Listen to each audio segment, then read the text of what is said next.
આ વર્ષે એટલે કે 2025માં દિવાળી ક્યારે મનાવી કે પછી ધનતેરસમાં લક્ષ્મી પૂજન માટેનું સારું મુહૂર્ત કયું છે અને આવા ઘણી બધી આપણને અસમંજસ છે. તો એ બધી જ અસમંજસ આજે શાસ્ત્રીજી પાસેથી આપણે દૂર કરીએ. કેમ છો શાસ્ત્રીજી? બસ મજામાં. નમસ્કાર બધાને, જય શ્રી કૃષ્ણ. ઘણા બધા માણસોના પ્રશ્ન આ વર્ષે જે તહેવારો આવે છે એના અનુસંધાનમાં છે. સૌની પહેલા મૂળમાં આપણે જઈએ તો તિથિઓનો ઉતાર ચઢાવ આવતો હોય છે.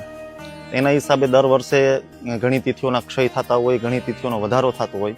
એનું અનુસંધાનમાં આપણે જોઈએ તો એ તહેવારો જે આવતા હોય એમાં આપણે ઘણીવાર અસમંજસમાં મુકાતા હોઈએ છીએ. તો જેના દ્વારા કરી અને આ વખતે ધનતેરસ, કાળી ચૌદસ અને અમાસ, જેને આપણે દિવાળી કહીએ છીએ, તો આ વખતે જે ધનતેરસથી આપણે શરૂઆત કરીએ તો તારીખ 18/10/2025 બરાબર બપોરે 12:30 કલાક પછી ધનતેરસનો પ્રારંભ થાય છે.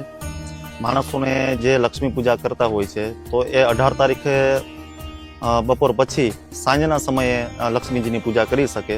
અને લક્ષ્મીજીની પૂજા કરવા માટે થઈ ઘણા બધા એના વિધાનો છે, જેના દ્વારા આપણે જે બધા કરતા હોય દર વર્ષે, એના અનુસંધાનમાં 18 તારીખે શનિવારે એ લક્ષ્મી પૂજા આપણે ધનતેરસના આપણે કરી શકીએ છીએ.